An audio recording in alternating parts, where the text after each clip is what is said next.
Θα συνομιλήσουμε τώρα με έναν άνθρωπο που έχει ζήσει τις μεγάλες πυρκαγιές των τελευταίων ετών στην Αττική από μέσα. Είναι η εθελόντρια πυροσβέστρια από τη Ροδόπολη, η κυρία Παναγιώτα Κωνσταντοπούλου. Καλησπέρα, κύριε Κωνσταντοπούλου. Καλησπέρα σας. Πείτε μας, με την εμπειρία ενός ανθρώπου που έχει βιώσει τη μεγάλη πυρκαγιά της Βάρη Μπόμπη, την μεγάλη πυρκαγιά της Πάρνηθας πριν από λίγες μέρες, ποια είναι η πιο δύσκολη στιγμή για εσάς μέσα στο πύρινο μέτωπο? Αρχικά κάθε πυρκαγιά είναι διαφορετική. Οι συνθήκες είναι συνεχώς μεταβαλλόμενες και δεν ξέρουμε ποτέ πώς και τι θα πράξουμε αν δεν φτάσουμε στο μέτωπο. Η αλήθεια είναι πως όλοι προσπαθούμε να σώσουμε το φυσικό μας πλούτο και είναι το κύριο μέλημά μας.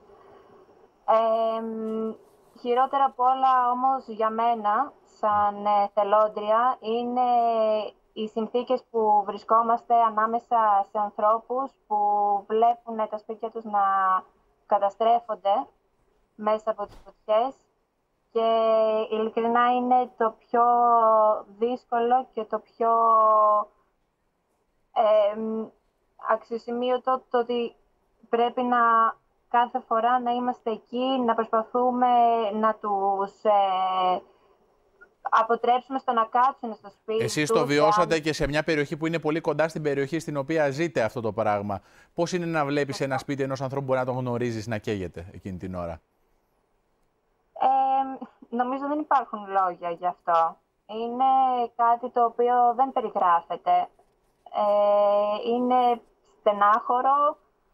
Δεν υπάρχει, νομίζω, κάτι συγκεκριμένο που μπορεί να πει κάποιος και να το παρομοιάσει. Γι' αυτό η αλήθεια είναι πως εμείς προσπαθούμε να κάνουμε τα πάντα έτσι ώστε να φέρουμε εις πέρα στη λιγότερη καταστροφή, κυρίως. Και αυτό είναι αξιοθαύμαστο. Και έχετε το θαυμασμό και την εκτίμησή μας και εσείς και βεβαίως οι άνδρες και τα στελέχη του πυροσβεστικού σώματος που είστε σε αγαστή συνεργασία στο μέτωπο. Σας ευχαριστώ πάρα πολύ. Σας εύχομαι καλό κουράγιο και για το υπόλοιπο διάστημα της αντιπυρικής περίοδου. Να είστε καλά. Να είστε καλά. Εμείς